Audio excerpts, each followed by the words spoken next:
mis saab tema selle vastu olla, et riigisaladust rahuldada. Et see alati ühiskonnad... Täiskasvanud inimesel vabal tahtel peaks olema võrdne õigus nagu heteroinimesel. See on vaba armastus, keegi ei sunni, peaks on täiskasvanud vabal tahtel.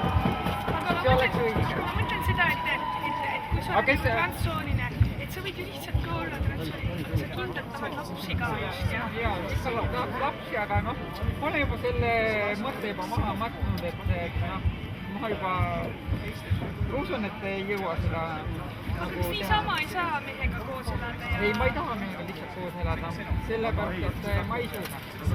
Võib-olla on see... Sa tahad abielu just? Jah, ma kahtlustan veel juba kunagi.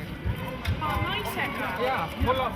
Sa tundsid, sa oled naine, sa tahad veel naisega? Ei, ma olen transsooline, ma sündisin poisina. Aga praegu sa oled tüdruk, on jah? Jaa, soovahetusoperatsioon tehti ees. Nii, ja nüüd sa tahad mitte endale tüdrukuna meest, vaid tahad ikkagi naist? Okei. Keeruline asi? Ei ole keeruline, ei ole keeruline. Ei, no vaadake, noh. See, kui mina elaks näiteks naisega või homod elavad. Meie Eesti! Meie Eesti! Meie Eesti!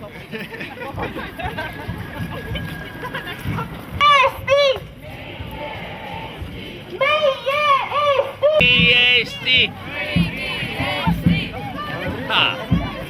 Tuleb kohe nagu...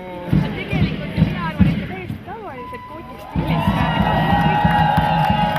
kootistiiliga ei peabki silma, see ongi selle peale, et inimesed saavad kuidagi erineda ja revolutsiooniliselt teistmoodi nagu võib-olla mõelda, et see, ma usun, et kui sa oleksid täiesti tavaline kootistiilis tüdruk, ikkagi ütleks küll. Ei, ega see ema ei teadnudki, kes ma olen, ta lihtsalt, talle minu stiil ei meeldinud, et... Ma arvan, et ega kui inimene ise tahtlikult tahab erineda ühiskonnas, siis peab olema valmis kriitikaks. Sama asi nagu poliitikaga, et kui poliitik tuleb välja oma arvamustega, siis ilmselgelt see kõigile ei meeldi ja ta peab olema valmis selleks, et kuskil Delfi kommentaariumis sõimatakse seda maapõhja, nii nagu Katrin Lustig sõimatakse.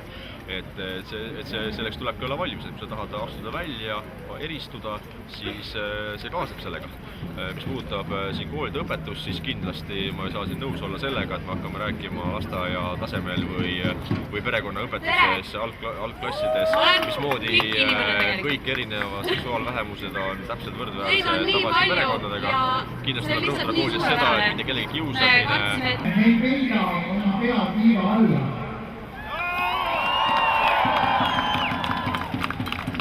Meie...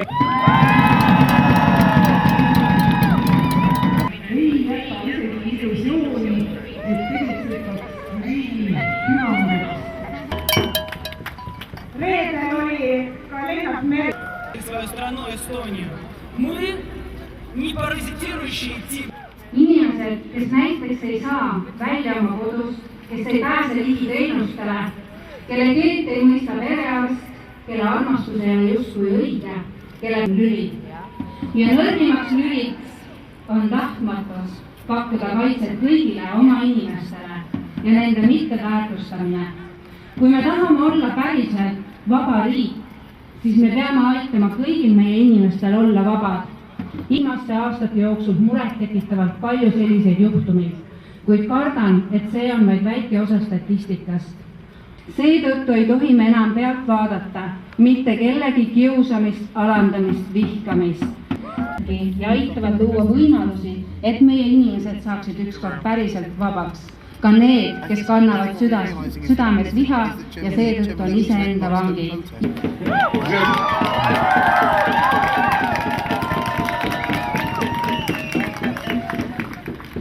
Mind erituvad poliitikud, kellel poliitika on eesmärk, mitte vahend. Poliitika on vahend. Ärge unustage seda. Pühakoostöös viis säravate, tarkade, andekade ja ägedate inimesele, kes siin kõik on. Mis teeb meid vabaks. Täna mina olen vaba inimene. Ja ma tervitan teid kõikide vabade inimeste nimel. Ja ma soovin teile palju armastust ja sõprust südamesse ja hinge. Ja nagu ütles üks kunagine legend ja ütles ka Andrus täna, ükskord me võidame niikuinii.